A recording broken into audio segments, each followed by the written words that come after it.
Good morning, everyone. Welcome to day 3 of Connect Now. I hope you're all situated and ready for a fabulous day. I wanted to give you a little bit of insight from what I'm experiencing, and just a huge shout out and round of applause to every single presenter, every single speaker, our Inman ambassadors. This is so different for all of us. I think we've had Zoom meetings over the last 3 months or so, but you can usually see the faces of the other people that are listening to you speak.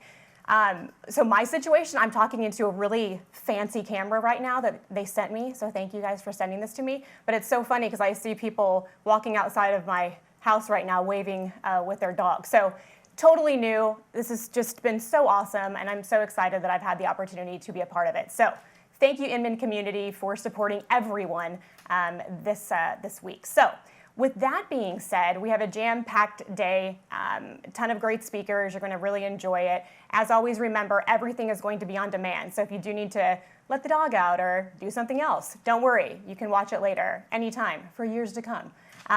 So I don't want to wait anymore. Again, we have, I don't know, like 10, 15 sessions.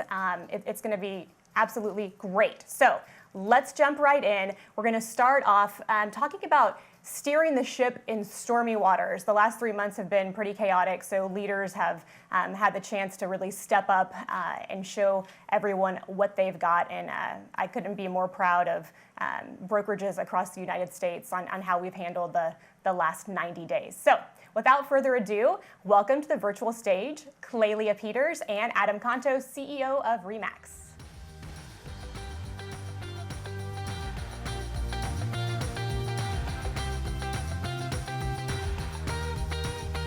Hey guys.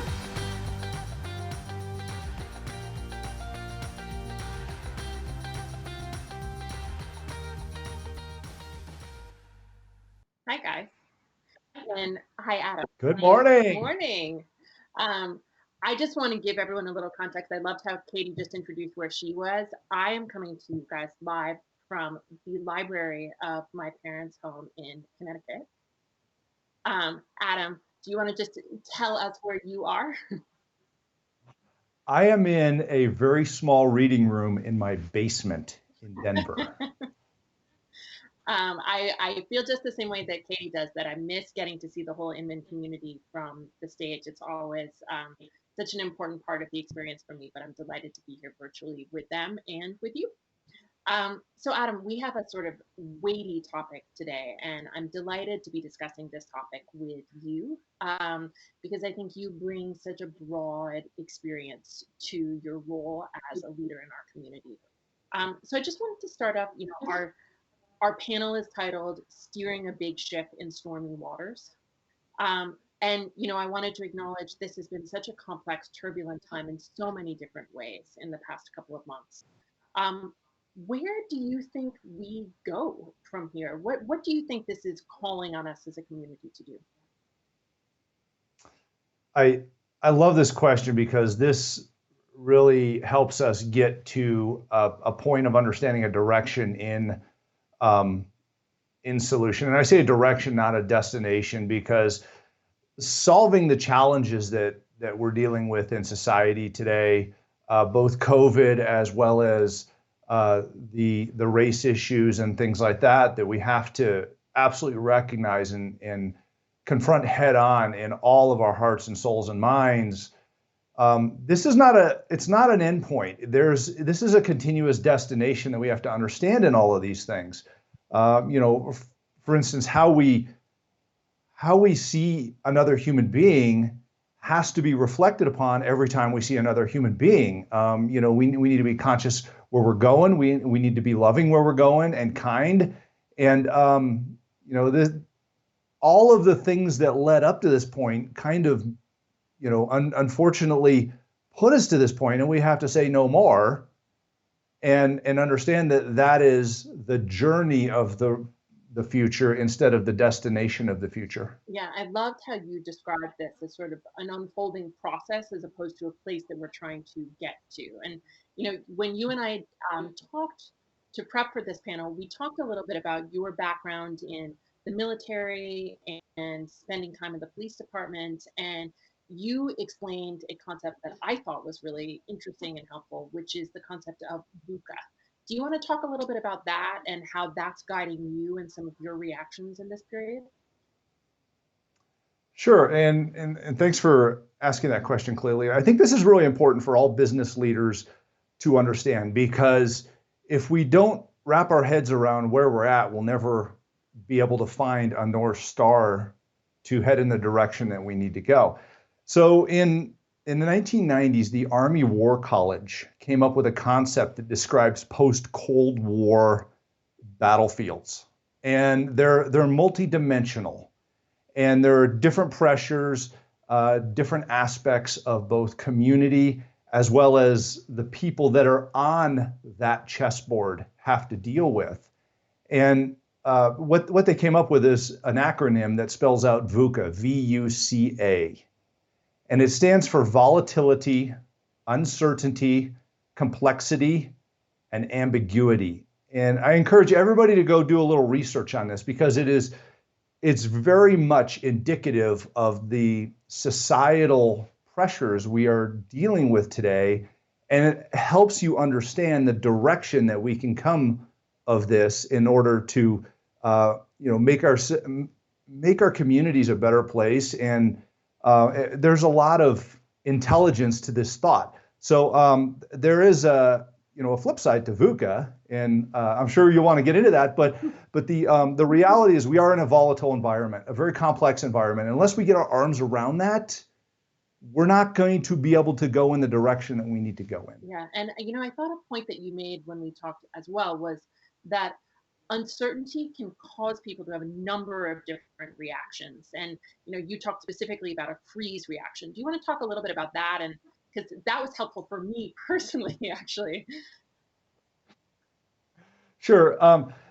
The reality is human beings function from two different emotions. We only have two emotions that we operate from. Our default emotion is fear. And a lot of people are in the fear emotion right now. In fact, I would say most people are in the fear emotion right now. And the fear response is fight, flight, or freeze. That's a fear response. It is genetically programmed in us. And that's for self-preservation. That is, if you look at your kids and they argue with you and you argue back and then they argue with you, they're doing one of those three things: fight, flight, or freeze. So that's the default response. And when you have fight, flight, or freeze, you have rationalizing of behavior. You have people saying but and then giving excuses, as opposed to solving problems. So the flip side to fear, the intentional emotion, is love. Love is unconditional giving. It is giving to others for the sake of giving to others, not for anything in return. So, you look at that freeze emotion or that fight emotion, you can't fight that fear with other fight. All it does is it causes more problems. And I think we see that happening.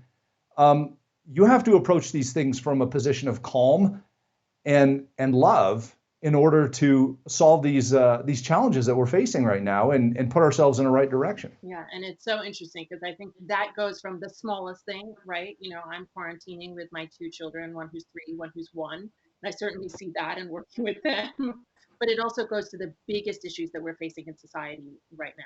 So Adam, I interrupted you, but tell us about VUCA Prime, which is really the mirror opposite of the VUCA challenges that you were describing. So VUCA Prime is a concept that is opposite of VUCA, opposite of volatility, uncertainty, complexity, and ambiguity. And VUCA Prime was come up with by a company called Agile Shift. And I've actually adapted it a little bit to my needs, as has Harvard has adapted it a little bit, things of that nature. But ultimately, the concept is the same. And the first 2 words of VUCA Prime have not changed amongst everybody's adaptations. So we need to really take note of these things. So, what you do is you take the acronym VUCA, V-U-C-A, and you add a different word that combats the original word in there, that counteracts the original word. So the opposite of volatility is vision. Vision. Because volatility, we have a lot of confusion. We have unknown changes going on all the time, an unpredicted environment that causes us a lot of stressful pressures and causes us to make judgments. It causes us to make judgments, and those judgments almost always are wrong. We're making judgments based upon fear instead of based upon love. So what we have to do is we have to have a vision. So volatility to vision, a vision of a future that we all want to be part of, a vision of kindness, a vision of gratitude, a vision of, okay, what is good for society? We have to think about that and have that vision. So that's volatility to vision. The second one is uncertainty. Uncertainty. Uncertainty is a misunderstanding. So we have to take uncertainty and turn it into understanding. Understanding other people. Understanding that it's okay to have these, to be different parts of society. I mean, it's okay. We're trying to remove categorization in society through understanding. And that's a huge part of fair housing right there, is understanding. And so you go from volatility to vision, uncertainty to understanding. The third one is complexity to clarity. Yeah. Complexity to clarity. Because right now a lot of people are overwhelmed. How do you solve overwhelm? Clarity. Clarity solves overwhelm. It's interesting when you don't know where you're going, you can't get there. Yeah. But when you have clarity of the direction you're headed, it's easier to move that way. So creating that clarity. And then the fourth one, ambiguity. Ambiguity is a significant amount of confusion as well. It's tying all of these things together to stretch us in so many different directions. And people get frustrated when that happens, and they again default to fear. All these things lead to a fear default. So if you take and get rid of the ambiguity and you go to action, we can't, and action is my feeling of VUCA Prime. Agility is what Agile Shift uses. Agility is being able to take action in a flexible manner. And I agree with that. But I like the word action, because if we sit and we watch, we're not taking action. We can think all day long, but without action, nothing happens. So we have to make something happen in the environments that we operate in, be it COVID, be it race relations, be it community, things like that. We have to take action. So that's the shift from VUCA to VUCA Prime. And I encourage everybody, this is something that needs to be talked about in all of our brokerages around the world, so that people understand, let's get our heads around what we need to do and how we need to be kind and how we need to positively impact our communities. Yeah, so Adam, help me translate for the audience just practically how you could imagine that people could use these VUCA and VUCA Prime concepts at this moment of so much ambiguity and uncertainty. Is it really to help them anchor in their own North Star of their vision and then translate back from that? Yes, I think really what it does is it helps you understand and live to your values. Helps you understand and live to your values. And that's really what I think everybody's being asked to do now, is have a good solid grasp on your values instead of just existing in society and allowing society to happen around you. I think we've become a little bit complacent in our values in society. And I have my values on a t-shirt, for crying out loud. So it is absolutely something that we need to make sure that we go to. And I think that's what VUCA starts with, is what are your values and how are you going to implement those on a daily basis? Yeah. So do you want to share with us quickly, you said you have your values on a t-shirt, what those are and how they've been guiding your leadership during this time? Sure. So the values that I live by are the values of RE/MAX. We came up with these values a couple years ago when I took over RE/MAX, and they spell out the word more, M-O-R-E. We're very proud of these values. The M stands for deliver to the max. We want to give so much to the delivery. And this is really taking action. This is taking action in our communities, taking action with our business partners, with the industry, with the consumer, with society, and being part of that, delivering to the max in what we do, and making that very intentional instead of just allowing ourselves to exist in business. So the M is deliver to the max. Okay, the O is be customer obsessed. We want to be obsessed with the right way of being in our business, of being in our industry. That's why we're so proud about talking about fair housing and the discussions that we've had over the past year regarding that. We certainly stood up tall and strong and said, we absolutely believe in this. This is part of our values of being obsessed with the humanity in our system, in our customers, in society, in our community. So be customer obsessed. And then R, this one is fantastic. Do the right thing. Yeah. I mean, this is one that I think everybody needs to have in their values. Everybody, because we all need to hold up the mirror in life. We need to hold it up right in front of our face and say, are you doing the right thing here? And I think that would help a lot of people answer some questions as to, okay, I need to adjust where my North Star is if you don't answer that in a confident way that is a good input into humanity and community. So, do the right thing is very, very important. And an E is everybody wins. Everybody wins. We are in a society where we should praise equality. People should have the opportunities to be as happy and as wholesome as they possibly can be. And so, I mean, when you look at our values, they absolutely fit on this. And I love wearing that shirt. I've got it right over here in my closet, and I mean, it's one of my favorite things. So I think we have to own our values. And if you don't know what your values are, I think it's time for everybody to reflect on that and make those your North Star. I think that's a beautiful way to start the morning, Adam. Thank you so much for sharing your values and philosophy. And I look forward to continuing the conversation with you in the future. Thank you.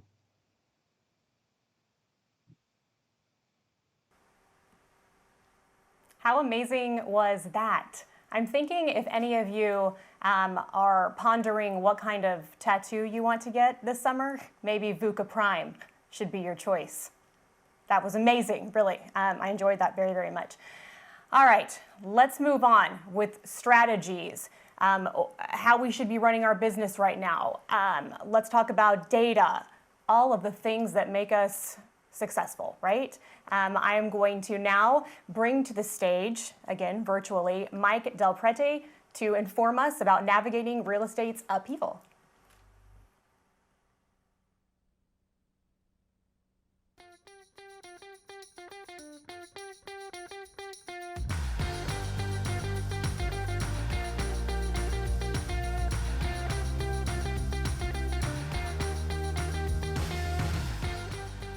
Hey everyone, hey Inman, nice to be here again. I'm Mike Del Prete. Yeah, great to be here. Always love speaking at Inman, and it's my pleasure to do this virtually this time around. So last time I was at Inman was back in January, and that's when we could kind of all get together, and I was up on stage surrounded by thousands and thousands of people.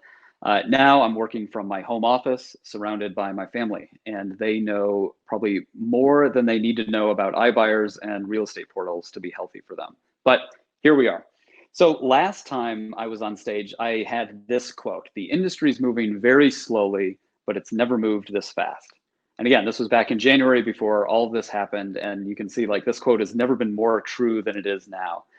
Things are moving super fast in the industry. I've over the past couple months, I've been tracking data and looking at what's going on. And I think there's a lot of activity, right? There's a lot of activity. A lot of stuff is changing, not only in the disruptors, the fast movers, but just the real estate market in general, and not just nationally, but also internationally. So the biggest thing kind of occupying my time and what I was spending a lot of time on here is looking at what's going on. Like, what effects is the pandemic having has had, is having, and will have on the real estate market all over the world. And there's this interesting dip, so I did a webinar a little while back and I held up this homemade graph, and that really illustrates it, right? There's a dip in new listing volumes and real estate transactions from the pandemic. There's a drop, we're at the bottom, and that can be quite significant. And then there's a recovery. So that theme is kind of what I'm focusing on now, and what I want to share some data on that I've been looking at and want to tell everybody here. So when I think about this right now, the most important way that I think about it is supply and demand. If I think about what's going on in the market, what's happened, what's going on right now, and what's going to happen, it's all about supply and demand. And the way that I think about that now is new listings and pending sales. New listings is supply, pending sales is demand, because those are changing over time. I think those are both high intent lead indicators of activity in the US real estate market and internationally as well. The fact they're high intent is really important. You can look at website traffic or leads, but those are low intent. Those are real top of the funnel. Think about it another way. We've all been stuck in our houses for 10 weeks. We're tired of where we are. We're sick and tired of our house. We're moving somewhere else. Like, everybody's stir crazy. Like, yeah, you're going to go online. You're going to start looking around. So I don't know that that's the best lead indicator for serious home purchasers. So that's why I'm focused on new listings, pending sales. So to start out, we'll start out big internationally. New listings. You can see here new listing volumes kind of year over year, 2020 compared to 2019. Across a number of countries, they all took a big hit. Around mid-March when the pandemic was declared, took a big hit. Some countries like the UK and Italy were affected the most. So new listing volumes in those markets plummeted by 70 to 90%. Other countries they adopted more of a intelligent lockdown, like Sweden and the Netherlands, Germany, they really didn't see an impact at all. New listing volumes have been pretty steady. They're up in the Netherlands. They're just starting to go down now in Sweden. But we see the US is kind of right in the middle there. New listing volumes down about 40% or so. But most of they're recovering, right? There's an uptick there. So if we dig into the US, this is, again, new listing, US listing volumes, kind of this year compared to last year. And you see that same dip, right? Significant dip in March and April, kind of throughout May, we see that recovery, and now things are going back up. So in terms of, the supply side of the equation, the listings are coming back after quite a significant dip. And then if we dive into the US, so this is a chart I have up on my website. It's interactive. You guys can play with this, put in any cities, any markets you want. The data is coming over from Redfin. But this chart is showing a number of US markets. It's looking at the new listing volumes in those markets year over year. So what the comparison is. And it starts from when they saw their first decline. So some cities were affected early, some a little bit later. But you see the same general trend, the same general flow here, right? A drop in those new listings over time, various recoveries in the different markets. And now some of them, like some markets like San Fran and Denver, are kind of popping above where they were last year. There's this surge of new listings. You see Philadelphia recovering very strong. You see some of the Texas markets like Austin and Houston never really going too low, but recovering nicely. And you see Los Angeles kind of finally, after 50, 60, 70 days of a drop, getting back up to parity from last year. So that's what's happening in the US. If we look at a couple specific markets, we'll start with King County in Washington. One of my favorites to look at. That's the greater Seattle area. That's where the pandemic first hit the US. You can see that there's quite a significant drop, right? In 2020, new listing volumes just plummeted down. They've been down for quite a while, especially compared to last year, that grind, 2019. And they're starting to recover. But still, as of a couple weeks ago, down 40% compared to last year. That's still a really significant decline after 6-7 weeks at the bottom.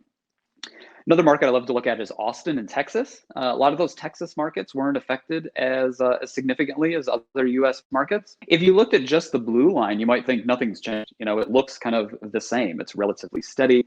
But when you compare it to last year, the gray line, you do see the decline. So Austin kind of there, starting to see an uptick. But again, just a week or two ago, it's still down 18%. So it's still down. It's coming up, but it is improving. And then New York City. probably the hardest hit market in the US. So you can see a significant drop in new listing volumes in March, and really just staying at the bottom. Those listing volumes down 76%, that last week I have, but at worst kind of down 80 to 90%. So it's such a huge drop. Like New York City's been absolutely hammered in a lot of ways. And if you look at new listing, probably one of the worst, the hardest hit in the US.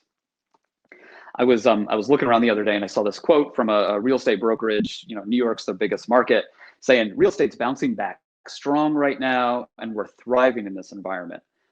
It stood out to me and I included it here because I don't know that I would use the word bouncing back strong and thriving. If this is thriving or if this is bouncing back strong, I'd hate to know what challenging or a disaster looks like. So let's not get ahead of our skis. Like this is as opposed to kind of what you hear in the media.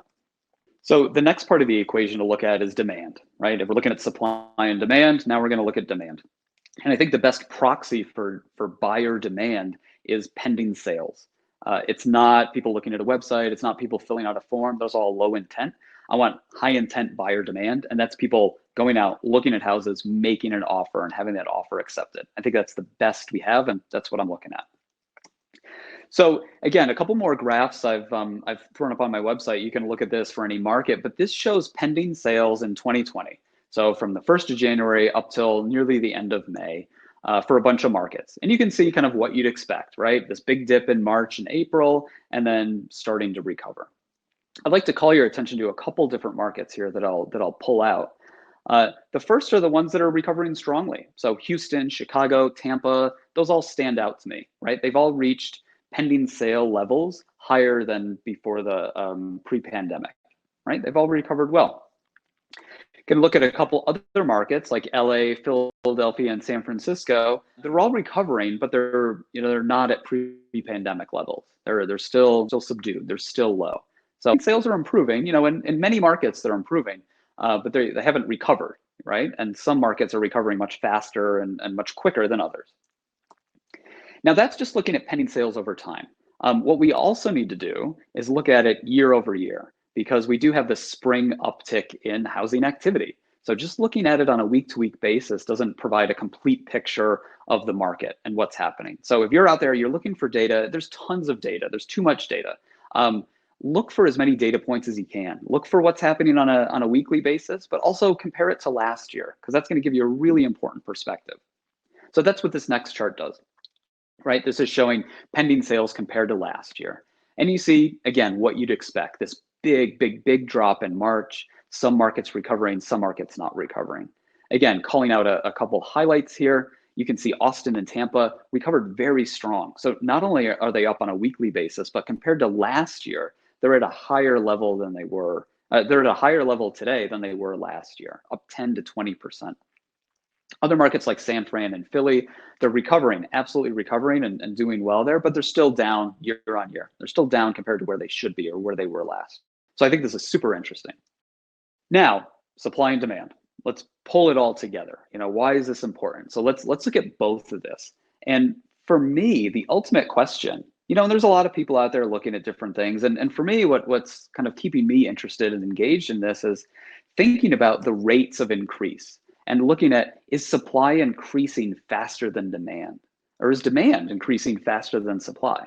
Because if you have both of those things, that's a healthy marketplace, right? There's buyers and sellers and they're going to interact. But if you're missing one, that's an unhealthy marketplace. It's not operating efficiently. There's not enough buyers or there's not enough sellers. And I'm sure everybody knows markets like that where the average time on market is 3 days. As soon as a house is listed, it's gobbled up. Or a house sits on the market for a year. That's what we're talking about. And for me, looking for the next 3, 6, 9, 12 months, that's what I'm paying attention to. So I've plotted some of this stuff out. This is something I'm still actively working on. None of it's really published yet, but this is looking at the supply and demand, kind of the ratio of new listings to pending sales over time to see what's happening. Is more new listings coming to market or is there more pending sales?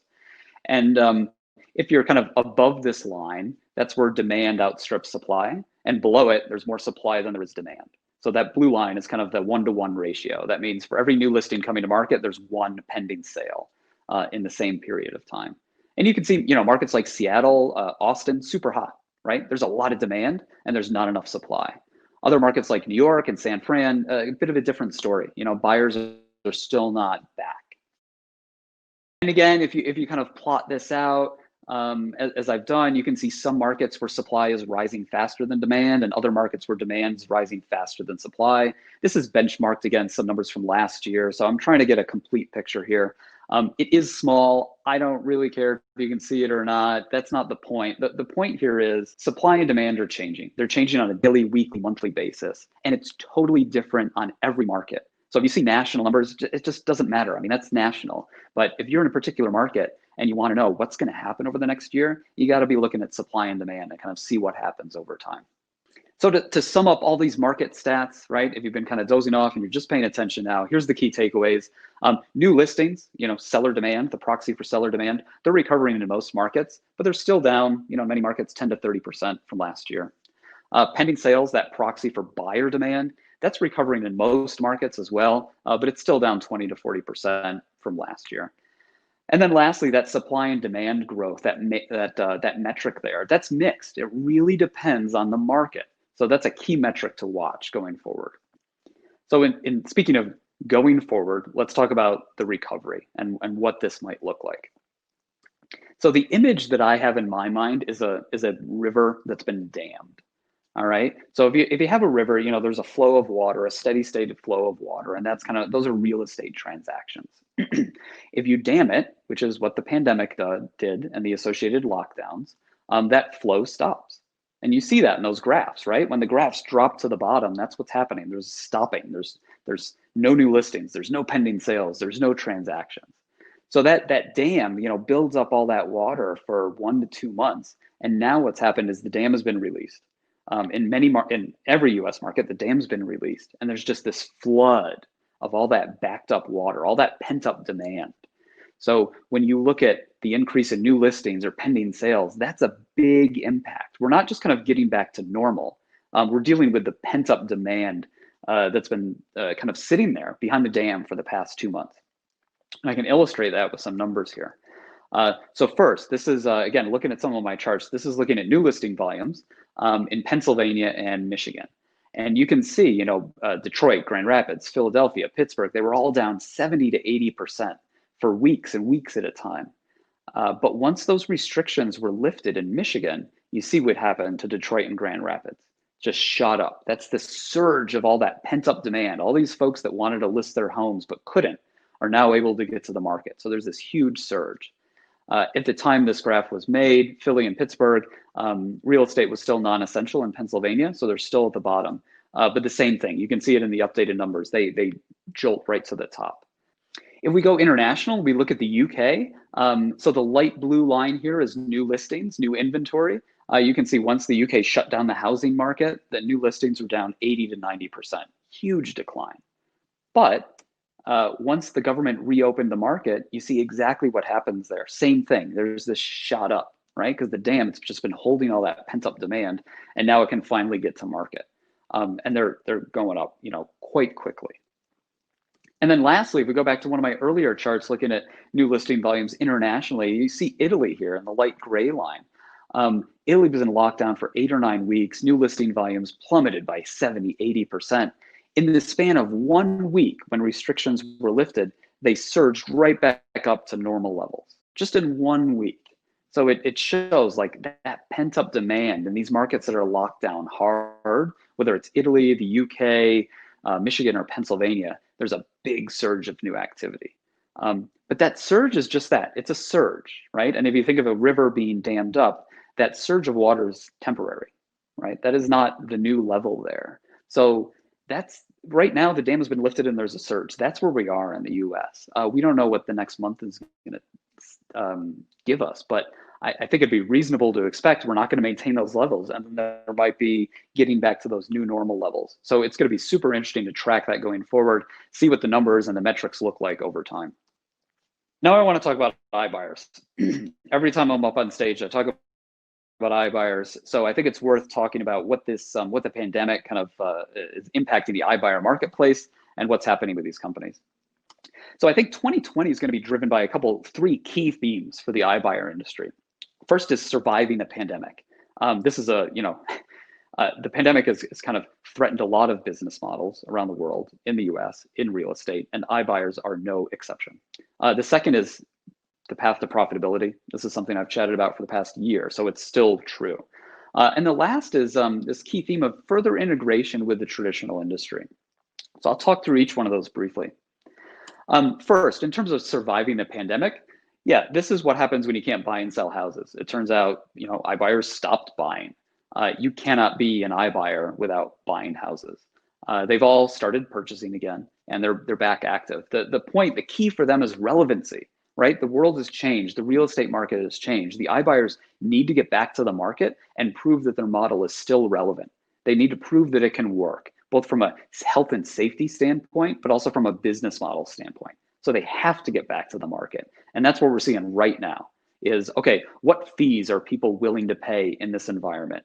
How many houses can we actually buy? What's the risk we're willing to take? So that's what we're going to be tracking going forward. Second is this path to profitability. The iBuying business model is unprofitable, right? I'm not talking on a unit economic basis or in certain markets. If you strip out all your expenses, yeah, you can be profitable. But at a high level, is it a profitable business model? It hasn't been. And that's this key question. Can we get there? So a couple things to note. First off, Zillow's flattened the curve in terms of their losses for their Zillow Offers business. You can see in Q1 2020, which was all pre-pandemic, except for the last 2 weeks of March, its net loss went down. It flattened the curve. Things are starting to improve. That's interesting. And then also looking at Zillow, you can look at their net loss per home for their home segment, and it's continued to drop, right? As they scale up, they get the volumes, things are getting more efficient. So they're losing less money. So is that worth celebrating? It depends. But if you want to get to efficiency and scale, I think it is. It's worth note to see that things are improving over time. But the path to profitability for a lot of the iBuyers has not only revolved around kind of the core unit economics of buying and selling, but also attaching ancillary revenue streams like mortgage and title insurance. If you think about 2019, just last year, it seems like 100 years ago, but in that year, both Zillow and Opendoor launched mortgage and title businesses. So they're serious about it. Opendoor acquired OS National. Zillow acquired a mortgage company and then rebranded that and launched that as Zillow Home Loans. So these aren't kind of miscellaneous things they're doing just to keep busy.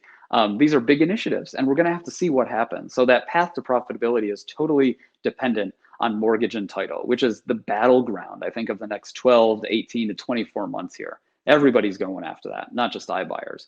Not everybody can win. There's big incumbents in that space. So what's going to happen?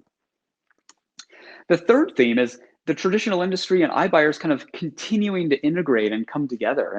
And what I mean by that simply is, I think over time, iBuyers will look more like traditional brokerages, and the traditional industry will look more like iBuyers. And there's going to be this overlap of services. So, chances are you're going to be able to go to your local agent or broker, and they will give you some sort of instant sale option, whether it's something they're doing or facilitating on behalf of an iBuyer, right? They're going to be giving you all those options. You don't have to go to an iBuyer or a real estate agent. You can kind of go to either one, and they'll give you that whole picture.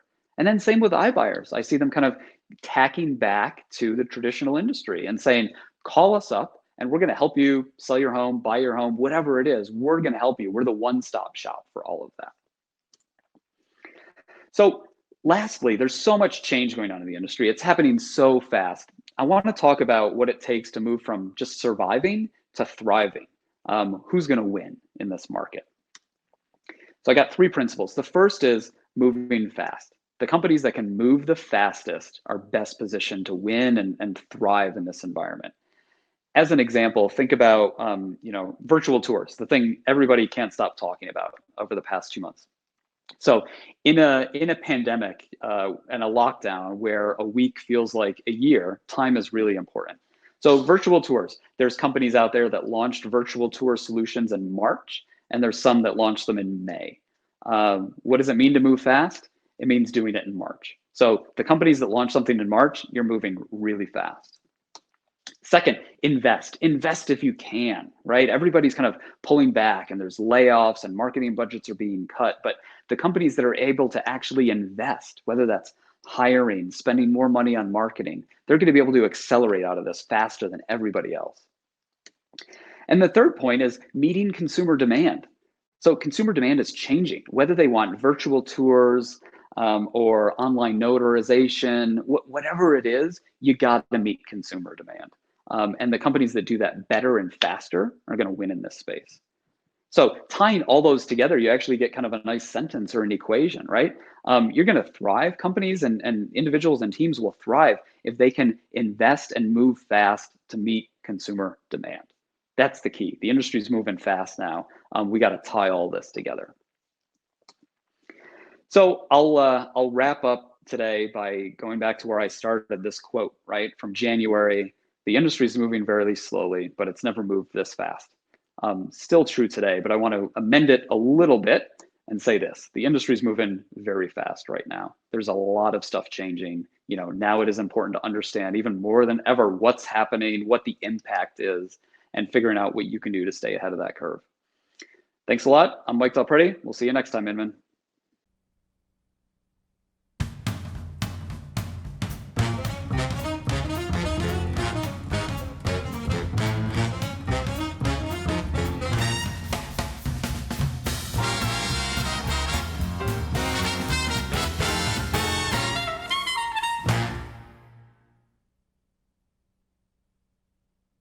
I've met probably 300 companies, and about 100 of those probably in real estate, prop tech.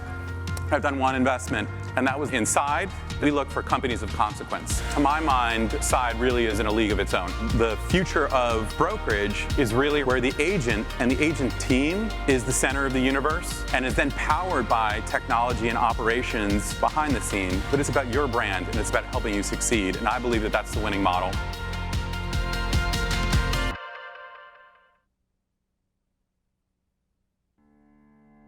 In advance of Connect Now, we asked Inman readers and members of our Coast to Coast community on Facebook to nominate acts of service and leadership by industry figures during the pandemic that are worthy of commendation. Hundreds of nominations poured in. In the spirit of inspiration, we're choosing to honor 10 agents and brokerages as going above and beyond the above and beyond. These are the 2020 Inman Innovator honorees. As an industry, we have reacted brilliantly and valiantly to the pandemic, with acts of kindness and support spanning the spectrum. All of you have our admiration.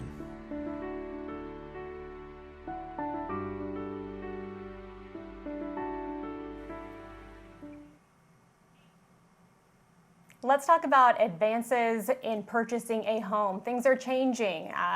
Completely online ways to go and find a house with someone maybe you've never met. I mean, the future has dramatically taken a change in the last 60, 90 days. But there have been people working on this for years, and some cool companies have emerged, that's for sure. So I'm very excited about this panel, Advances in a Way to Buy a Home. We have some dynamic, incredibly intelligent panelists. So I want to welcome them to the stage right now. We have Vishal, CEO and founder of Better.com, and Adina, founder and CEO of Divvy Homes. Very cool. And of course, our moderator, Clelia.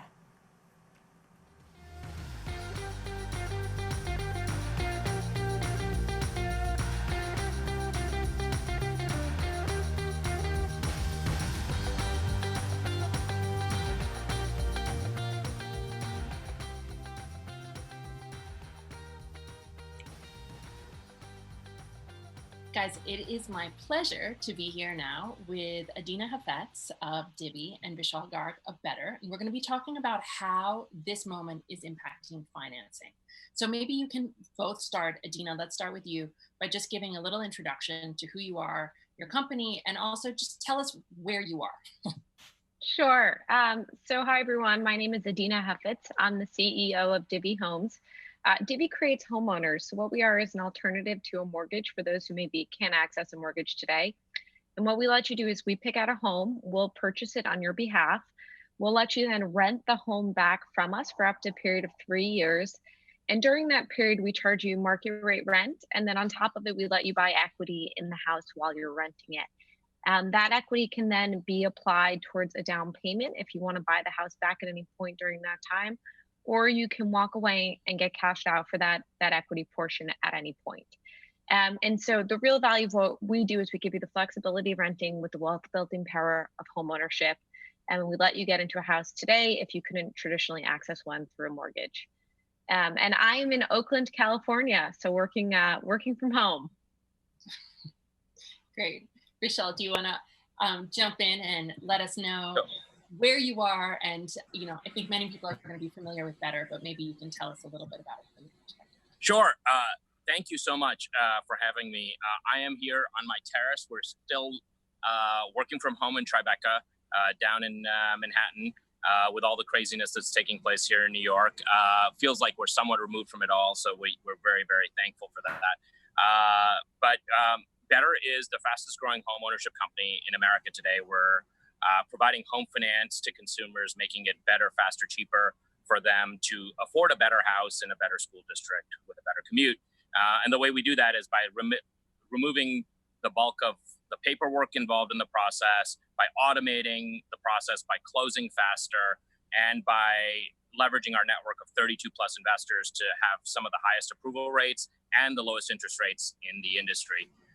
We're doing about $1.5 billion a month now of mortgages, about 5,000 homes a month that we're financing every month, and that's grown about 4x in the past year, and we expect to triple that again in the coming 12 months. Awesome. So just for context for the audience, you guys know I love to bring you companies that we think are kind of best in class. And I think Divvy and Better are two of the true best in class innovators in the financing space right now. So let's talk a little bit about what's happening with mortgage and financing in the country right now broadly, and then we'll drill down more into innovation in the space. But what are you guys seeing broadly? Well, I think what we're seeing in general is that a number of banks are pulling back. So we have banks like Wells Fargo, Chase, and others that have increased lending standards, have backed away from the business, that are basically saying, well, we might be going into a very, very deep recession post-COVID. And so they're taking off credit risk. And then a lot of the independent mortgage banks are pulling back because of capital concerns, because of the forbearance and delinquencies that have happened for consumers that have been impacted by COVID. They're really deeply concerned about the value of the assets that they already own. So we see sort of the worst of all worlds happening in terms of, consumers having limited supply, even if they're great credits, and really no supply at the bottom end of the market, but also at the high end of the market. So the jumbo borrower, a number of banks have pulled back from jumbo mortgages because of concern about where real estate prices will end up being. And I think that compounds the already significant effect that we've seen from people not being able to walk into a bank branch or a loan officer office and be able to talk through their issues with mortgages. So that's what we're seeing in general in the broad market today. Yeah, so I'd probably just break that down into a few different areas. The first area is generally what happened with home buying when COVID hit. And what we saw was that home buying essentially just paused. Showing volume was down 50% and on average across America. In some places, it was down almost 75%. Most folks weren't putting new listings up, but also inventory was holding because there weren't a ton of homes that were going pending. Despite this, because there wasn't a ton of volume, comps actually held up pretty well. So the price at which homes are being sold actually held remarkably well through the COVID period. So that's kind of from the home buying section. From the mortgage section, exactly what Vishal said, which is we're seeing lending requirements tighten and more people are looking towards other alternatives. I'd say kind of on the last piece, which is cultural, we're seeing actually a big migration from multifamily apartments out to single family homes. What we're just seeing in COVID is people want their own little space in the world and looking to purchase a home more now than ever. Yeah. And one thing we talked about a little bit when we talked prior to this call was people have also faced some procedural challenges just in getting things closed during this period. The procedural challenges are pretty significant. So we've had transactions where consumers had found the house that they wanted to buy, but the seller was afraid to let the appraiser in the house, or where people are doing refinances, but some of the notaries and some of the offices, the county recording offices are closed, or people are trying to figure out how to do remote notarization, but it's not actually legally valid in a number of states. So all of those challenges have only compounded the effect. Plus, lastly, like refinance volume is through the roof. So a lot of people are focused on doing refinances, which are generally a little bit easier, less time sensitive. So if you already own the house, you already have the mortgage. If you refinance today versus, it getting delayed in 3 days, that's not such a big deal. But if you're trying to figure out all the stuff that has to happen in life around moving from one place to another, time changes can be a really, really big thing. Like, when do the movers come? When does, the guy who's going to fix the roof come? All that sort of stuff. So we've seen a lot of the transactional infrastructure that had been built around the real estate business that had, that basically time had forgotten. It's broken down now on us. Yeah. So I think that's a beautiful segue to talking about what do we think is going to be different coming out of this period? I mean, I think a lot of things are going to be different in a lot of different aspects of our lives. How do you think financing is going to change? So I would say, I think folks are going to look for alternative sources of financing. It is harder today to get a mortgage than ever. What we're seeing at Divvy is that the average FICO of our customer base is increasing pretty significantly because they can't go to get a mortgage.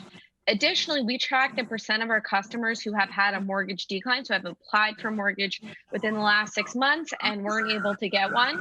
And what we're finding is that's actually increasing really significantly. So I actually think now more than ever before, people are, if they can't get a mortgage, they're going to go to Better Mortgage and hang out with Vishal. But if they can't, they're going to look for other alternatives with something like Divvy or moving even more towards a rental product in order to actually be able to access the home that they want. And I also just jump in and say, you're a city girl when you hear the sound of like sirens in the background and you feel really sick. Yeah, this is not a pretend background. Yeah, totally. I think Divvy is a really smart alternative for renters compared to renting, because home, if you can still manage to get in at a 4% cap rate on with either a mortgage or with Divvy type financing on a home, and the landlord is earning 6 to 7%, that's just a huge thing. So having the option of owning is very big. I think there was a dialogue over the past 10 years that millennials were going to prefer experiences. They prefer an Airbnb experience to owning their own home. I think that is something that COVID has proven totally wrong. And what we're seeing actually out there is the desire to own your own home and realizing, your gram isn't your home, like where you actually live is becoming more and more important. We've seen the average age of someone getting a pre-approval letter on our house in our platform to potentially go to buy a house and finance it. It has gone down from 39 as of January 2020 to 35 as of May 2020. So you have to think about the average, right? So that just means there's a ton of people from the age of 27 to 32 who are coming into the market and thinking about buying a home more than ever before. Yeah, it's really interesting. So that group not only now looking to home ownership, but also looking for probably a different type of experience in the way that they engage with, the financing process. Can you guys talk a little bit to what you think can and will be different in this space? So I definitely think the way that you ultimately view and close a home is going to change pretty significantly. So I'd say, one, we're moving more towards virtual showings than we've ever seen before. We stayed open actually during the COVID period. And what we saw with our agents is there's a lot more going to a house, taking a video and sending it to your customer. Even during closings, we've moved with title companies who typically we always had to have a notary in person to doing, you can actually do a Zoom notary nowadays, which is, just really pushing the industry forward. And so I'd say there's those logistical things that just feel like they're fundamentally going to be different. I'd say there's this second issue of financing and home purchases, which is where our home price is going to go and where our rent's going to go. Home prices is a tough one. They've held remarkably well. What we saw during the Great Recession was that home prices were highly tied to unemployment rate, which if you extrapolate that to today, our unemployment rate is actually extremely high right now, that you would say that home prices are going to decline. However, you have to offset that with the fact that there's been a lack of inventory for the last decade, and we haven't had enough homes being put up for sale. So even if there's a glut of homes being put up for sale now, maybe the market could absorb that. So I think the first question that I constantly get from people who are thinking about buying a home is, where do we think home prices are going to go? And I think that it just depends on your assumption of how long the government continues to stimulate the economy, where unemployment goes, where the unemployment rate goes, and ultimately what happens with coronavirus, right? And if we get a second wave or not.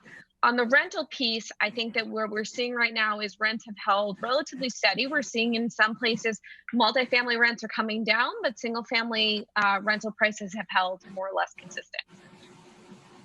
Yeah, I would say. Yeah, I was going to say, I'd be particularly curious if you see beyond the age, there's the profile of people trying to get mortgages with Better. Is that changing more broadly? The profile is changing, actually, really interestingly. You're totally right. The profile is changing. There are all these people that previously were what we would call bank loyalists. I'm only going to do business with my bank.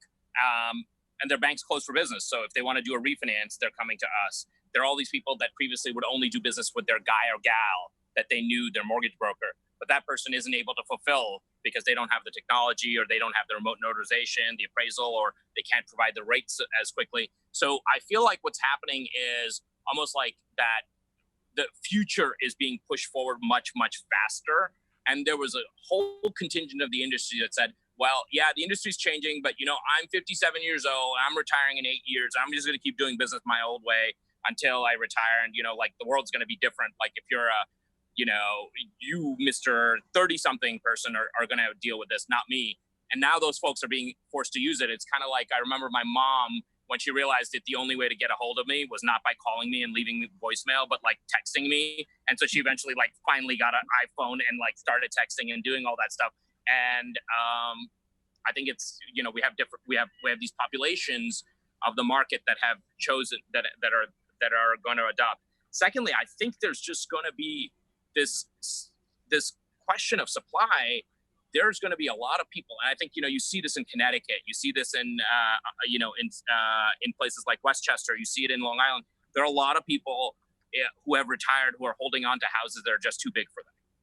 They're too hard to maintain, and so on and so forth. And I think there's got to be some innovation in financing there, or I think to be able to get them out of those houses and into these young families. Previously, a lot of them were holding on because the young families didn't want to live in Westchester, or they wanted to live in Park Slope. And so I think there's going to be that occurring everywhere around the country, is re-suburbanization.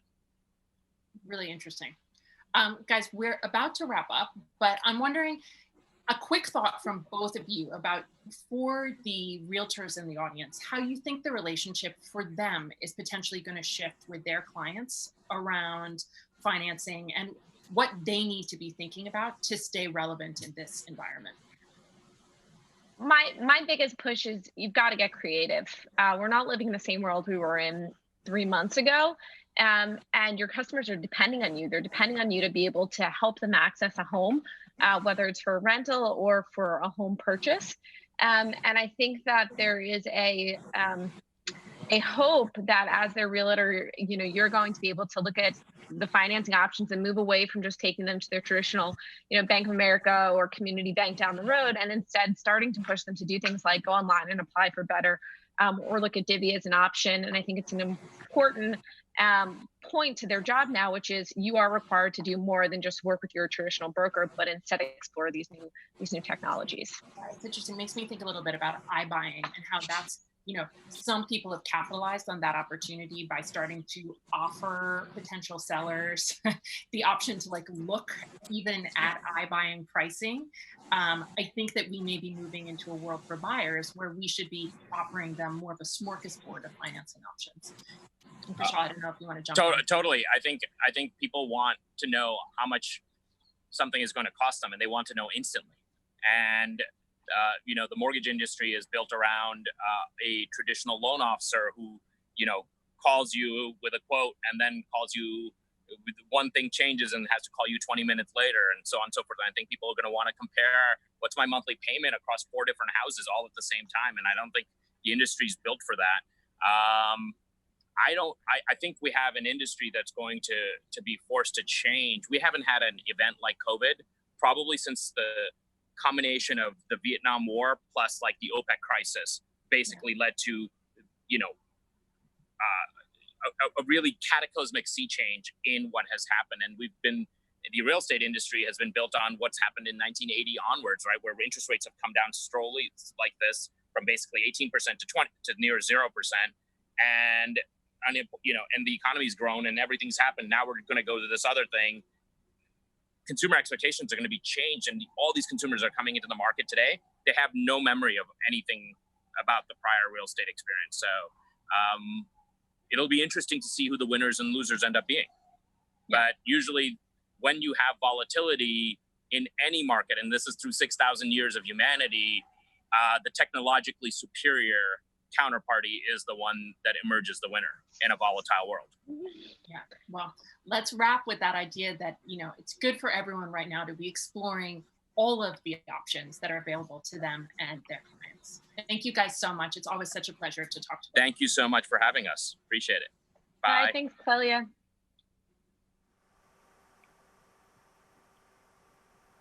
I told you that was going to be good, right? Now we have a special treat for you. In just a moment, I am going to welcome, with me, Katie, Mike Miedler, CEO of Century 21. I'm excited to talk about leadership and comebacks and how valuable we are as the agent.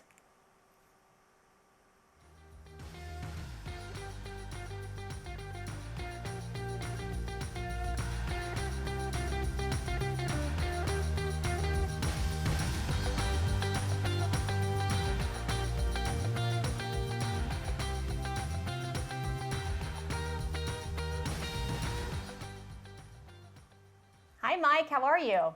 Hey, Katie. How's it going? Thanks for having me today. Yeah, absolutely. You know, we talked a little bit last week, and it was a delightful conversation, and it was nice to see just the positivity radiating out of you, and you had the ability to share your thoughts. Century 21 is everywhere, right? Is it 80 countries? I feel like there's no place you're not.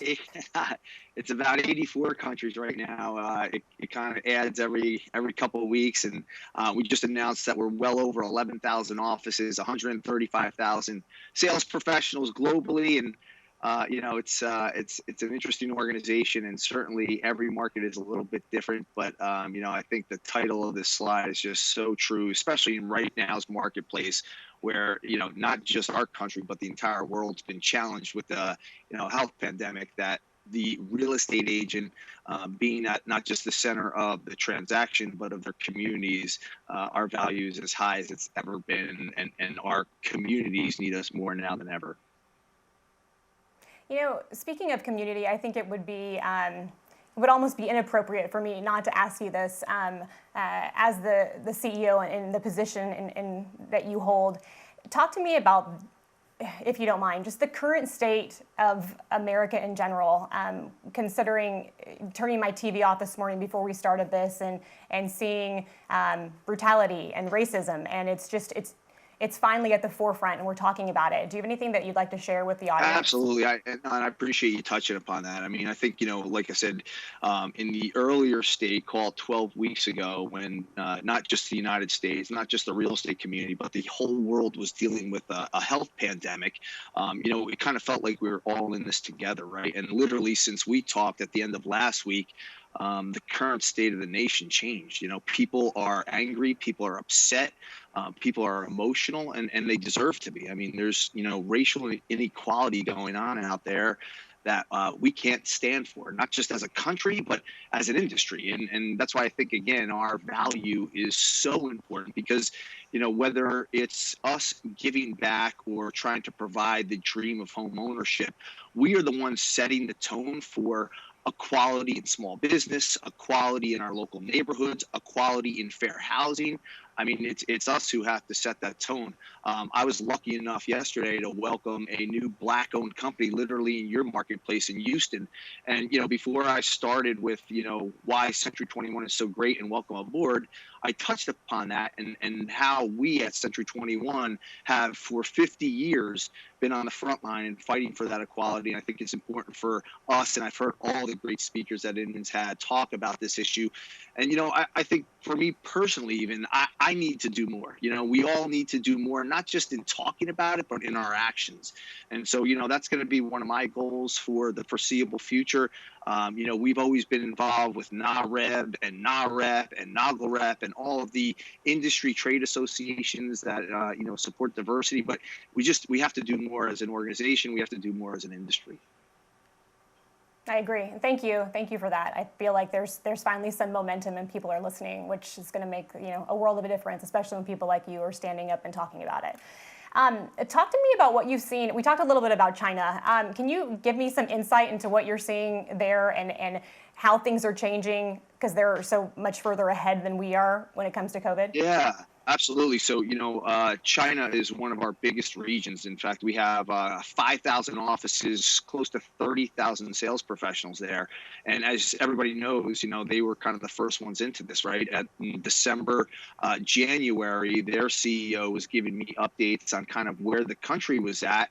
And, this is kind of, I was naive at the point thinking that, oh my gosh, it's so horrible that you're dealing with this, and not thinking that it would ever touch our shores, right? And then bam, March comes. So, what's been great about our leadership team, what's been great about Century 21 China, as well as all of our CEOs around the globe, we've been sharing a lot of best practices of what's happening, how countries and regions are dealing with it, how they're having successes. So just as an example, Century 21 China, I mean, they're almost back to where they were in early November from a sales volume perspective. And, they took a lot of just things that they could control for their organization, for their sales professionals. And obviously health and safety was number one. I don't pretend that the US or any one of our states or other countries took the same measures that China did or have or will. But, Century 21 China is seeing their way out of it. They've had tremendous growth, believe it or not, as there's been a flight to quality during this health pandemic for entrepreneurs and agents.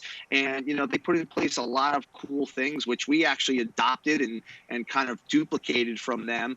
One of them is a 100-day plan to kind of rule the recovery and just planning our businesses with our agents and kind of giving them the activities and things, again, that they can control in order to back into and get to what their personal goals are for the year. So, we did a lot of learning with China. They seem to be headed in the right direction. And, we're hearing a lot of that good news stories around our country and from the other regions and other countries in the Century 21 family right now, which is great.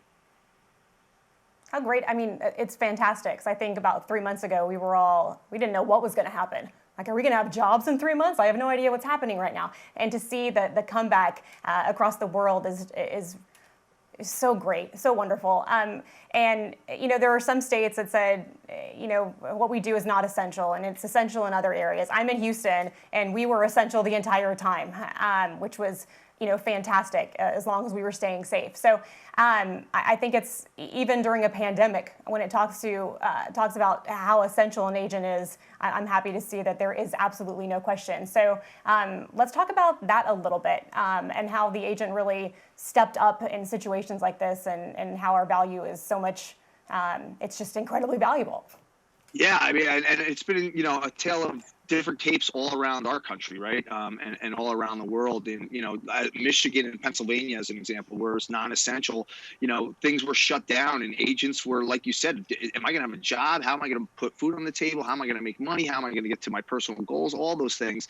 And then as soon as the government made it an essential business and they could get back to work, things started busting open in Pennsylvania and Michigan, which is great news to hear. And I think it just shows the point in this country that as long as having a roof over your head is in style and in vogue, we will be extremely important to the economy, right? There's so many folks out there right now who absolutely have to buy and sell. I've heard, stories of a certain town in Pennsylvania where they just built a hospital. They have 40 nurses moving into the community. And like, this is right in the middle of the pandemic. They needed a place to go. And so whether it's going to be renting a home or buying a condo or something, having a roof over your head and shelter is absolutely essential. And so, I think what people don't recognize is just how long and how many steps there are in the process that we as real estate professionals help the consumer navigate, right? I mean, from the time that you make an offer, you see a home online and you make an offer, through the closing date, the day that you get the keys, I mean, there's generally anywhere from 150 steps to 200 different steps. And I love the last panel that was on talking about navigating the different components to it, whether it be appraisal or mortgage or, any of those things. It really comes back to the agent to be front and center in that process and pull the entire team together so that the experience for the consumer becomes one that they enjoyed and wasn't as stressful as it could possibly be sometimes, right? Yeah, it's really about, I think we've had the opportunity to see what's important because for years now, we've been worried that technology is going to come in and take over and some new app's going to like wipe us out and we just have no relevance any longer. Like everybody do what you can until the world explodes. And over the last 3 months. Sorry, go ahead, I apologize. No, whatever you say is going to be much more interesting, please. No, I love what you were saying there, Katie, is because, we've always been told, technology and all these billions of dollars that are coming into the real estate industry and they're going to disrupt all of us and they're going to disintermediate us and we don't need real estate agents. We'll just do it all online. And I laugh at that fact because, not to say that, like look at iBuying, right? Just when you would think that iBuying is the safe alternative to, selling a home because you can just do it online and somebody's going to appraise your house and give you what your house is worth, the iBuying option went away. And so, I think that folks don't recognize how much actually goes into what we do as professionals every single day. We're like chief cook, bottle washer, marriage counselor, sales negotiator, market knowledge expert. And it takes a lot to deliver on what's usually the largest investment that an individual or a family is going to make in their lifetime. And it's why, we as serving our communities every single day is so important because how much fiscal power there is in the real estate transaction and how much additional financial power there is in a community around what happens in that real estate transaction, all driven by, our industry. So I think it's a great point that you make on the technology side. Here's another great example. They were mentioning remote notarization, right? I just refied my house during, this pandemic. Rates, as everybody know, are in a great spot. And here in New Jersey, my home in my marketplace didn't qualify for an online appraisal. And there's no way I could go and use my phone to take pictures and send it to the appraisal company. We haven't adopted online notarization. So, the notary had to come to my house from the title company and sit in my backyard and close out a transaction for a mortgage refi. And so, we as an industry, we need to keep pushing ourselves forward. We need to, as a lot of the guests have said, use and adopt technology, become more effective and efficient so that we can provide a better overall experience for the consumer. Because in the end of the day, that's what really matters. And that's where our value is as real estate professionals. Yeah, it's funny. Our Texas Real Estate Commission or Association, they pushed out an addendum, like a COVID addendum, and to assist with buyers and sellers going through this if there was a situation and we needed to extend contingency periods and so on. And I was thinking, like, who else could explain it and walk people through this? Like they become your children. Our clients become our family, and I feel like, God, this has strengthened our industry and our community more than I've ever seen or heard of. Absolutely. And let's be honest, Katie, who besides the real estate professional gives back as much in their local community than we do? I mean, this is why I love this industry. I've been raised in it from a business perspective, right? And there is nobody outside of the real estate community who not just with their money, providing for the local community, for their schools, for charitable organizations, but they're the first in line with their hands, like actually doing the work, right? How many great stories have you heard on things that you guys have reported on Inman about, people giving back to frontline responders and nurses and healthcare professionals and everybody else to try to, move their communities forward. Let me give you a couple quick examples. We have a something we call our Relentless Agent Awards, which we just gave out a few weeks ago. One of our agents, Misty Dowling, she works for Century 21, the Broughton team in the Midwest. She basically took a single mother who was in trouble with her mortgage and just couldn't figure out how to make payments on it. She took her through the political aspects, the banking aspects, and counseled her all the way through this 3-month process so that she could get some cash out of her house and get herself back on her feet and into something else. We had, you guys reported on this, a gal down in Florida, Ivis Suarez in Lakeland, Florida. She actually had to marry a couple at their Century 21 office during COVID so that they could qualify for their mortgage, right? So, I mean, how many internet systems or technologies are doing that in the process in order to provide that type of experience, right? It's just, people don't understand how much we have to do in order to get a real estate transaction and deliver that dream in our local communities every single day. Yeah, and it can't be provided by anything else but like a really, really good real estate agent. It's sometimes the greatest thing that someone will ever buy, their largest investment ever. And for us to be a part of it is just, it's very essential, I must say. And it's funny, you look like in the 50s, I imagine agents carrying pies like door to door, and that was like, the value that they thought they had. But now, like what you're saying, I can't believe you had someone marry someone in one of your offices. That's amazing. That is great. And look, I know these stories exist all around the country. I'm sure you've got some of these personal stories that you can tell us about how you serviced your clients. The truth of the matter is the top echelon, right? The folks who really represent this industry well, the ones who are continuing to get repeat and referral business, they're the ones who are out there providing an extraordinary experience every step of the way, every step of the client interaction. I think there's a survey that recently came out that 73% of consumers care more about their experience, whether it's real estate or staying at a hotel or flying on an airline, than they do about the cost, because that's what they're paying for. They want the value in that experience. And I think it's ultimately important for how and where we're headed as an industry. And I think the real estate professionals who continue to put their people first, their consumers first, they're going to continue to win in this industry just like they have 50 years ago. Yeah, and what's really cool? I've seen so many agents go out there and help the community, and they're not doing it at all for anything in return. They're not going out there like doing it to prospect or door knock to do this or that. They're doing it genuinely because we, as an industry, have this platform that others don't have, where we are in our communities and our neighborhoods, and that has brought me, so much happiness to see how incredibly authentic we are being, and I mean the value. That's why I love the title of this session. It's just we are so valuable right now, and I'm just happy to see how we're helping. It really is, and I promise you, it is always the real estate professional in their local communities who are stepping up and trying to give back, no matter what the cause might be. And there are so many great ones out there, and I think you're dead on with the fact that innate in the real estate professional is the fact that we care for people. And that's why I think it's so important to the point you started with, that we as an industry push forward on the equality side, push forward on fair housing, push forward on,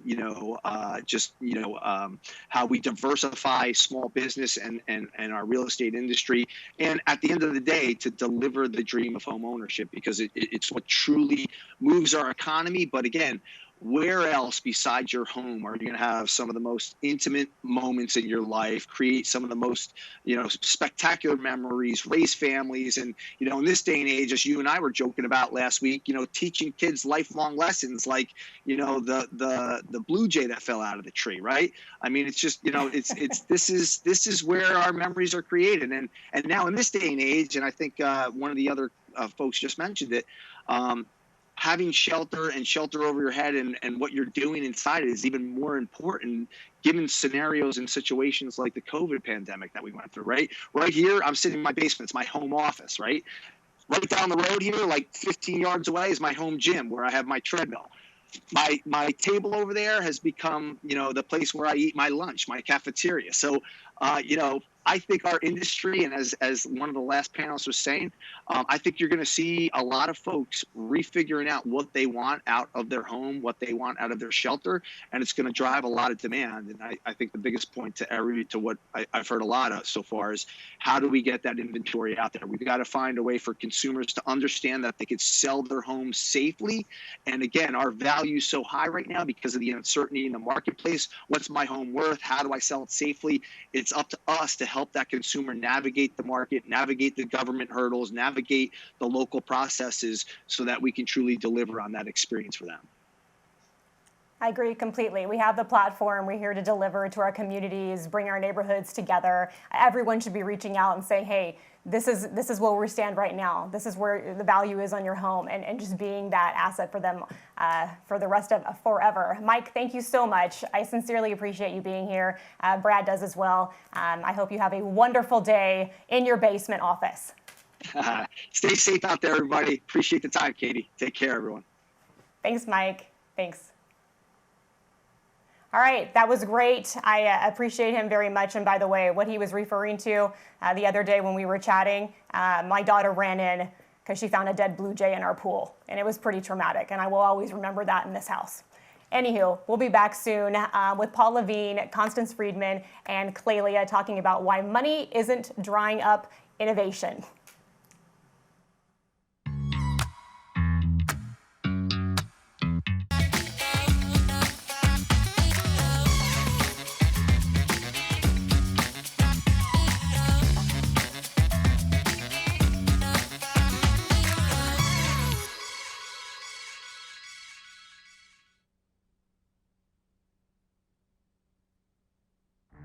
It's time your reputation works as hard as you do.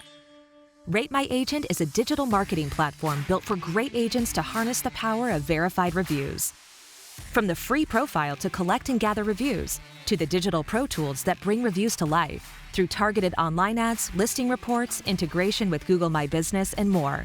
Each review creates its own unique page to improve SEO and grow your digital footprint. You can finally focus on serving clients well and become undisruptible.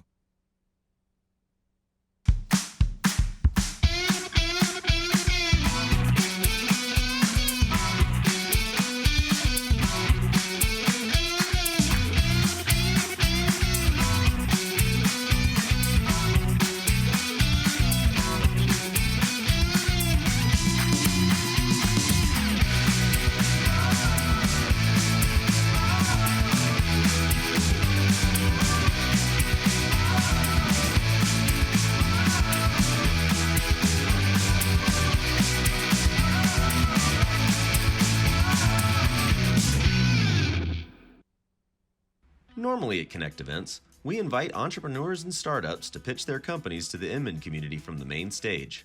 But this year, we're doing it a bit differently. Here to pitch you their companies are a few of your 2020 new kids on the block. Hi, my name is Kristen Hurd, and I am the Chief Strategy Officer for All the Rooms. And before I jump into my pitch, I do want to say and acknowledge that I hope you and your loved ones have been safe during this pandemic. Now about All the Rooms. We are a global data company, and we have multiple patents on a technology that analyzes and aggregates short-term rental data. Did you know that banks are actually starting to use short-term rental data to create valuations when they are doing refis for their clients? Most people in the industry don't know this, and it's just a matter of time before banks actually expand the use of short-term stay data when they're doing appraisals and valuations of homes. Why is this important? It's going to actually create opportunities for agents to create sales they would not have been able to create with long-term rental data. And again, we have multiple patents in order to deliver precise, validated information that banks, investors, and the common home and owner can use. We are looking for funding. We've had a little, and we were looking for more funding. You can reach me at Kristin, which is Kristin, at alltherooms.com. Thank you for your time. Hi, I'm Ben, the CEO and founder of Rilla. Rilla is the first social platform for real estate discovery. Agents and buyers use Rilla to visually share, connect, and discuss real estate opportunities that best fit their needs. We want to help any agent grow their clientele without having to pay huge fees. Agents can become area experts just by posting engaging content of their listings or properties that they visit. Rilla offers a more authentic way to discover properties because buyers can like, comment, and engage with listings. This engagement helps the agent community discover richer insights into a listing and target leads much more efficiently. We have a ton of innovative features in the pipeline that are truly going to help agents know exactly what their clients are looking for, drastically reducing the time, money, and effort agents spend prospecting and closing deals. Thank you so much for checking out Rilla and Startup Alley. I can't wait to see your content and all your contributions on the Rilla app. When I was talking to Pete Flint, I believe yesterday, it was very interesting to me that he was so passionate about how just thriving companies can come out of times like these. This is the time where entrepreneurs can really flex and bring things that help the community and neighborhood and the world. But typically, what do they need to make that happen? They need capital. And it turns out it is not dried up during this time. So I'm excited to hear from Clelia today as she moderates this wonderful panel with Paul and Constance. Please welcome the three of you.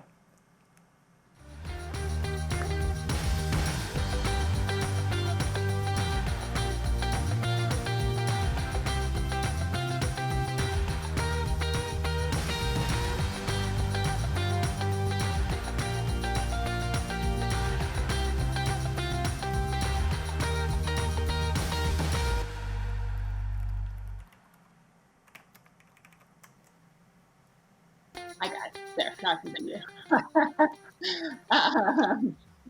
And tell us a little bit about both of their firms, because actually we'll talk later in the panel about the different types of capital that are available and how they meet the needs of entrepreneurs in different stages of their company's growth.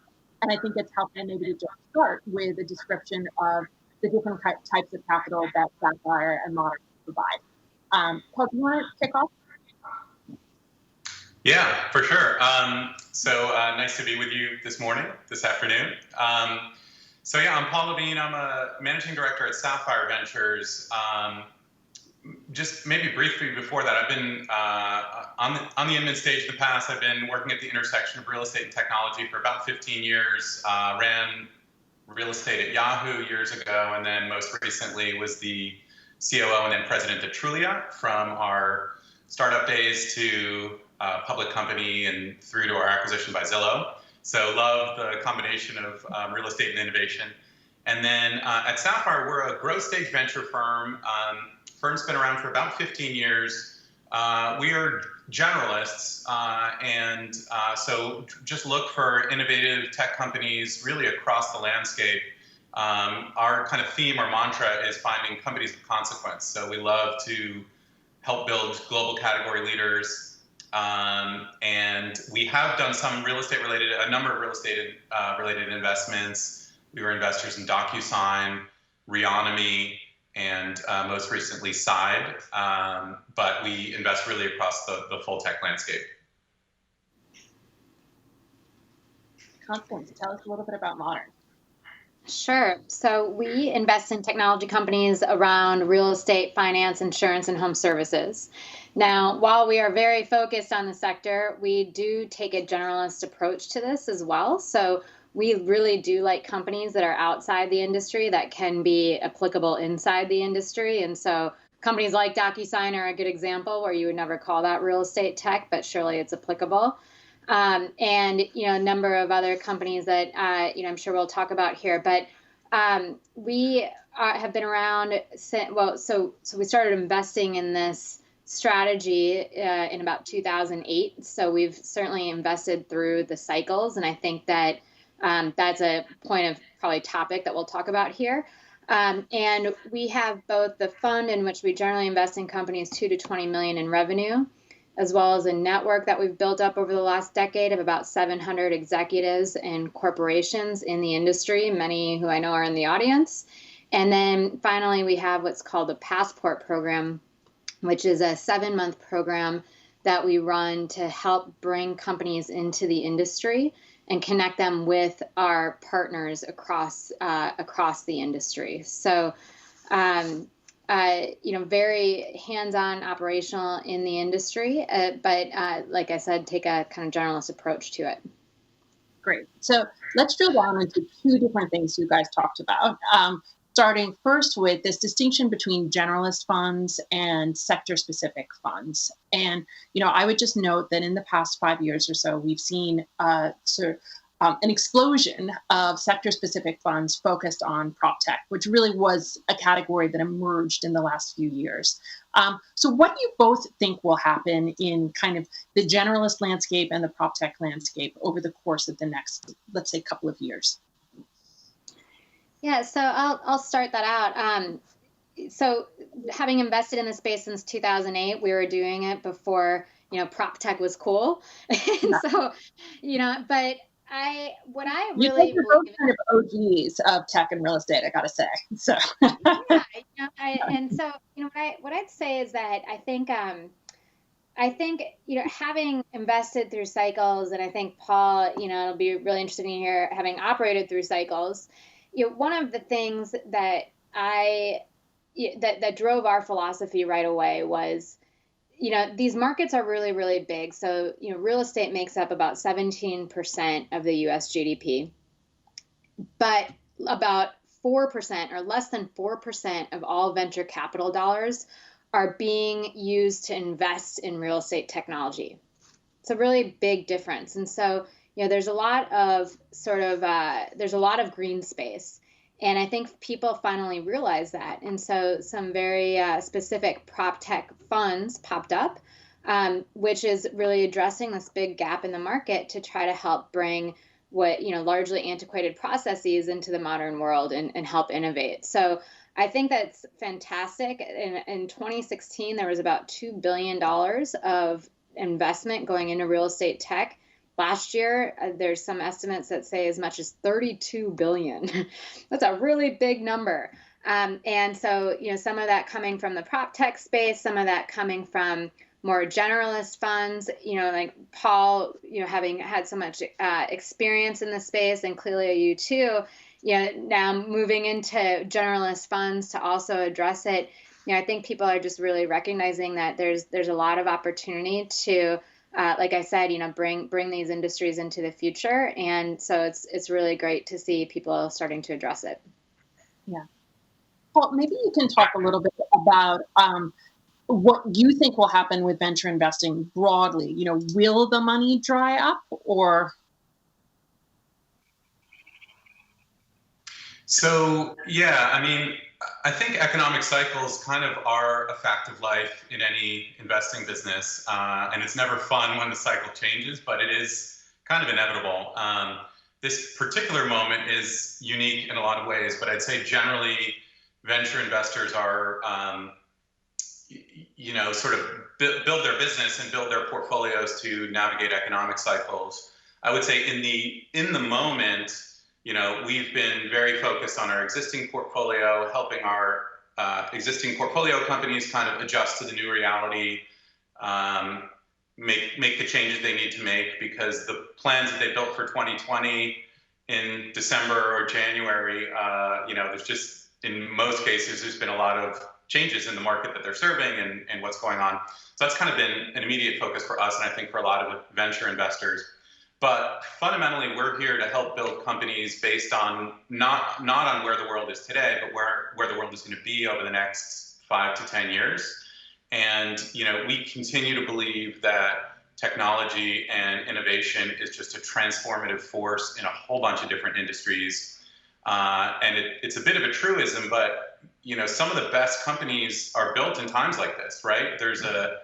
There are significant, if you think about like the significant changes just over the last few months on how consumers interact with different services, like the number of people that are now using Zoom or Skype, in our case, or Uber Eats or DoorDash, or using DocuSign. These are services that have been around for a long time, and often it's this kind of dislocation that vaults these companies onto a new growth trajectory. So we're quite excited to partner with transformative businesses and really help identify how this change in the moment, as painful as it feels right now, will lead to massive new businesses into the future.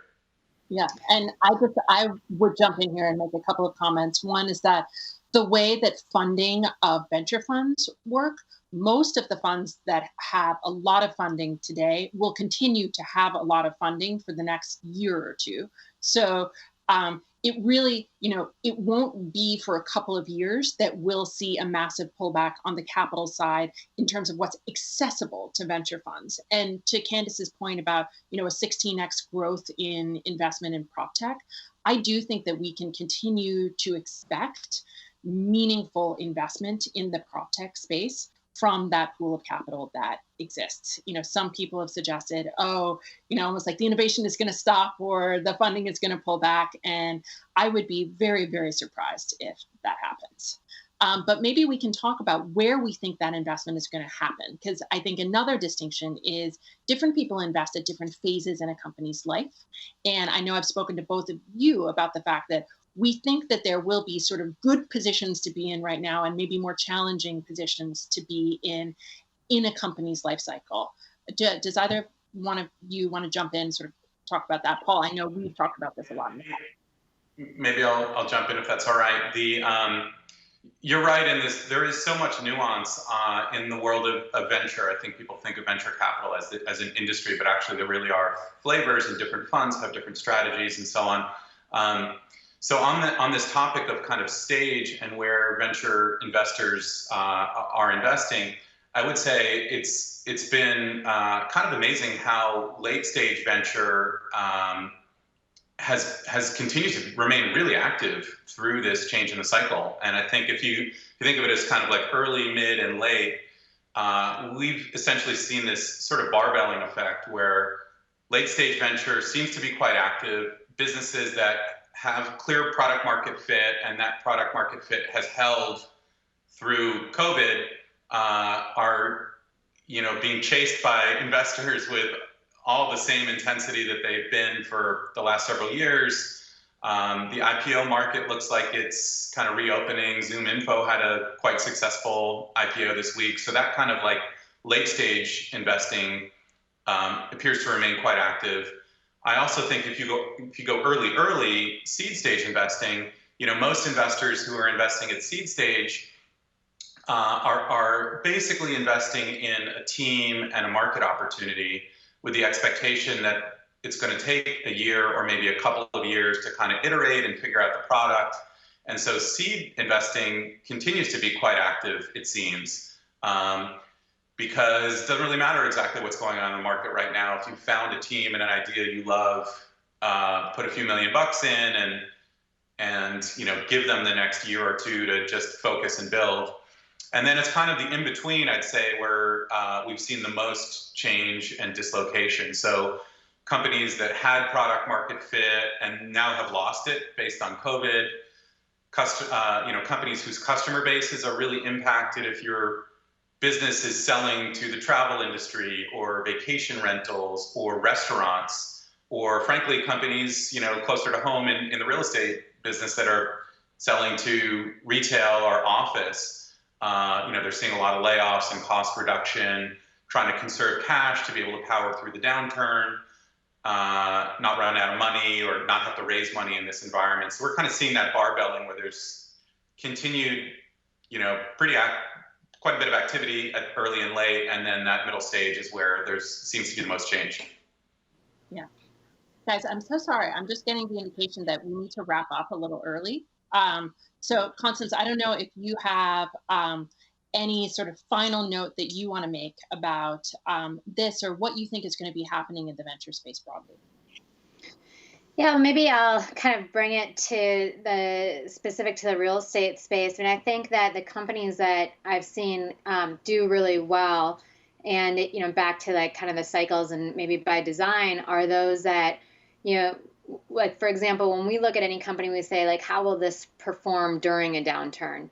And so I think that those companies, those of you that are in the audience that are thinking about that or thinking about using technology to help you really come out of this downturn faster, are the ones that are going to succeed most. So, I'll give a couple examples. Brad Inman and I had a podcast with one of our companies called Easy Knock, which is providing liquidity, so providing cash to homeowners, but then immediately renting the home back to them so they can get the cash that they need, but they don't actually have to sell, or they don't have to sell now during a downturn. And the beautiful thing about that for the realtors in the audience is that Easy Knock is actually paying commission to help navigate or to get those referrals, both on, sort of the front end, but then also in the eventual sale on the back end. And so, you can imagine that a company like this, where people, might need some liquidity, but they don't want to sell or don't want to sell in a down market, this is really valuable. Or as an example, a company called HomeSnap, where we saw a lot of listings got pulled off of portals. HomeSnap has a coming soon listing feature. And so if you're a member of HomeSnap, you can see a tremendous number of listings that are about to come on market once things start to open up again, given the location and geography and how things are proceeding. So, I think there's a lot of companies out there that are thinking really smartly about little pivots or, business models themselves that can really do well in a downturn, or, more specifically, create value for the professionals in the market. And so I think that if you're a technology company looking at this, or you're a professional in the market looking to figure out how to grow your business faster, these are the types of companies that you should be looking for. Awesome. Thank you so much, Paul and Constance. It's a pleasure to talk to you as always. Thanks so much. Bye.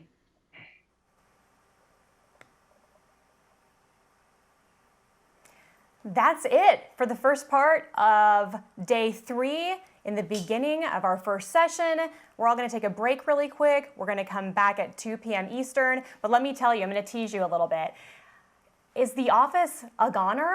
Like, we're going to talk about what's going to happen to the real estate brokerage. Is this entire situation going to make it to where we work from home forever? And also, I will be speaking to the CEO of NAR, and you'll have the opportunity to ask questions as well. So that'll be fun. So take a little break. Be back here 2 p.m. Eastern. See you then.